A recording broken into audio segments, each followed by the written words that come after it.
Hey everybody, we are taking a look today at chapters 27 to 28 in the book of Exodus. And people, what is this all about? We're in this series of chapters where we're getting this elaborate description of what this traveling sanctuary the Israelites are to construct. And honestly, these two chapters read like plans put together like some overzealous interior decorator. Seriously. From the types of wood to be used to the exact dimensions of things, the type of oil to be burned in lamps, and detailed descriptions of what priests are to wear. Folks, it begs the question, why does any of this matter?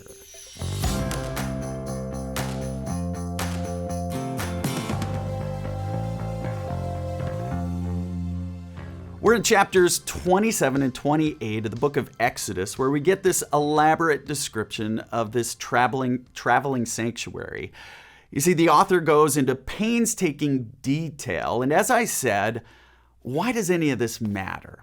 Well, consider this. Places are important to us. As human beings, there's nothing that brings us more safety than, well, being at home, right?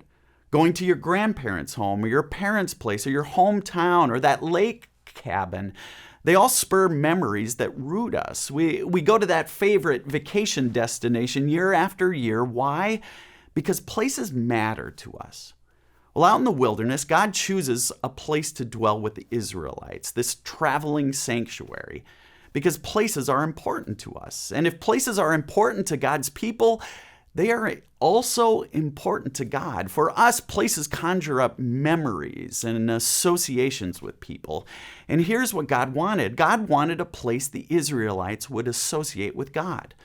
God knew that the Israelites were physical creatures and they needed something tangible with sights and sounds and touch and movement, a place they could associate with God.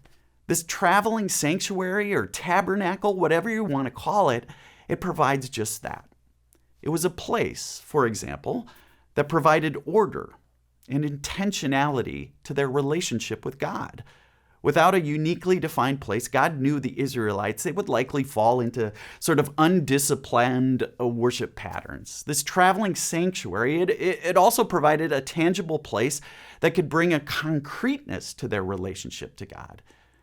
Finally, it provided a constant assurance, a reminder of God's promise to be with them, whatever they would face as they journeyed for 40 years out in the wilderness.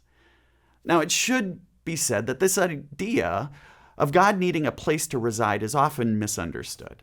Sometimes today, you know this, we mistakenly regulate God to certain times and places. We think Sunday and the church are God's place in my life. Well, the truth is, God is present with us 7 days a week, whether we're at church or you're at your favorite watering hole.